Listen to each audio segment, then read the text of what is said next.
On aurait dit le chiffre d'un événement majeur, 2300 personnes. Au lieu de cela, ils avaient choisi de marcher pendant 3 jours en pèlerinage.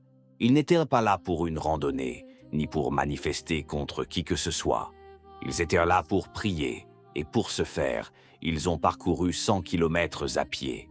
Mais là n'est pas l'essentiel, aussi significatif que soit ce chiffre. L'essentiel, c'est ce qui s'est passé à leur arrivée.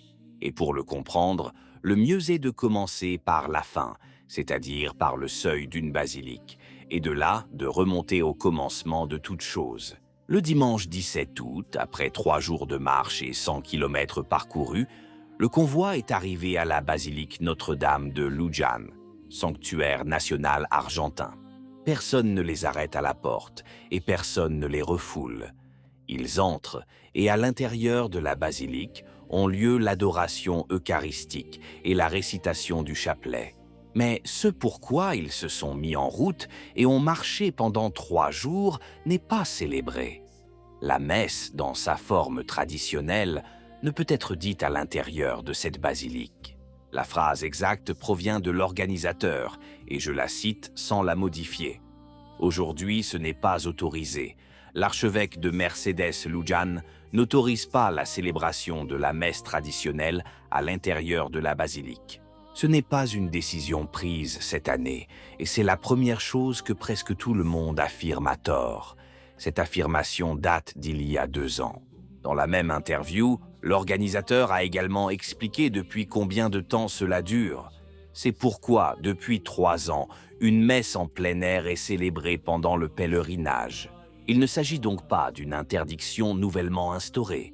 Il s'agit de la 4e année consécutive où la messe est célébrée en plein air, à la Belle Étoile. La question qui soulève tout le reste est donc la suivante. Si la porte est restée fermée pendant 4 ans, pourquoi y en a-t-il eu davantage cette année que jamais auparavant? Il ne s'agit pas d'une question rhétorique, et pour y répondre, il faut remonter 3 jours en arrière, au moment où le convoi est parti. Nous sommes partis le 15 août, jour de la solennité de l'Assomption, de l'église de l'Immaculée Conception de Rawson, dans la province de Buenos Aires. La devise de cette année est tirée de l'Évangile selon Jean, chapitre 19, verset 27, et ce sont les paroles du Christ sur la croix. « Voici ta mère ». Ce n'est pas un voyage facile.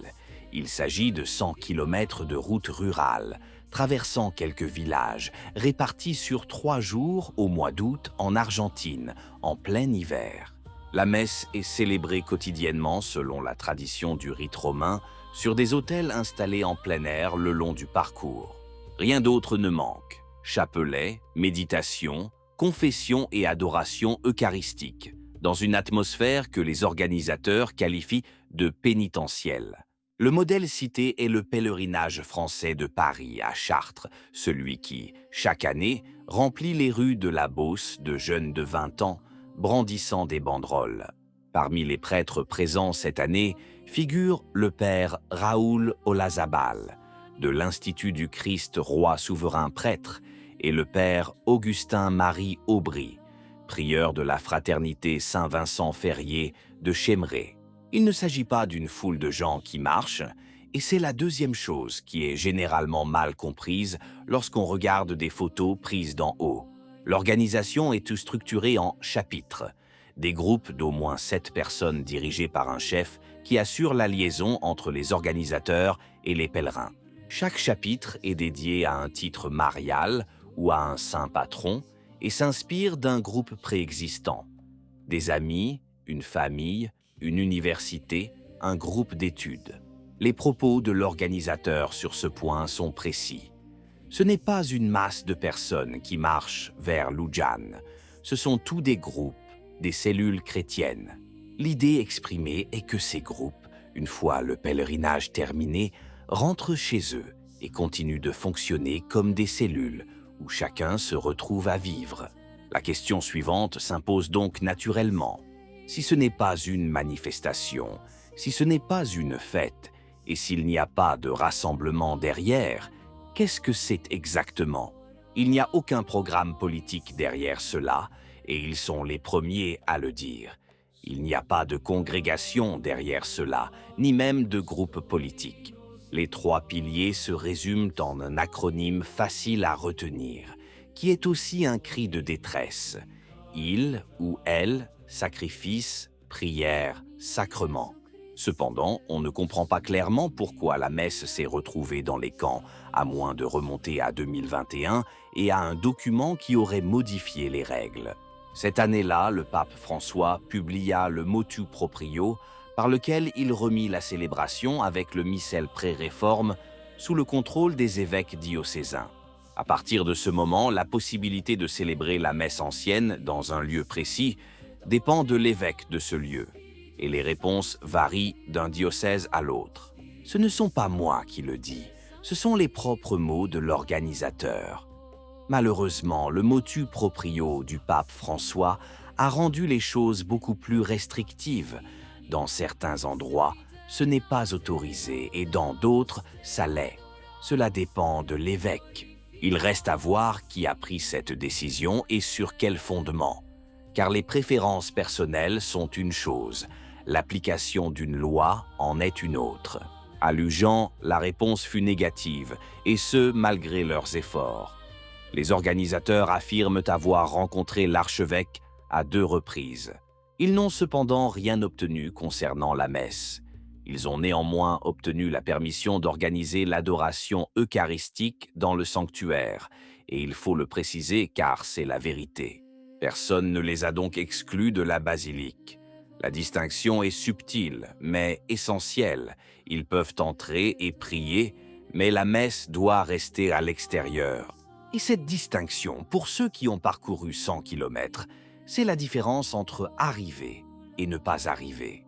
Ce pèlerinage n'a pas débuté en fanfare et personne n'avait prévu qu'il prenne de l'ampleur.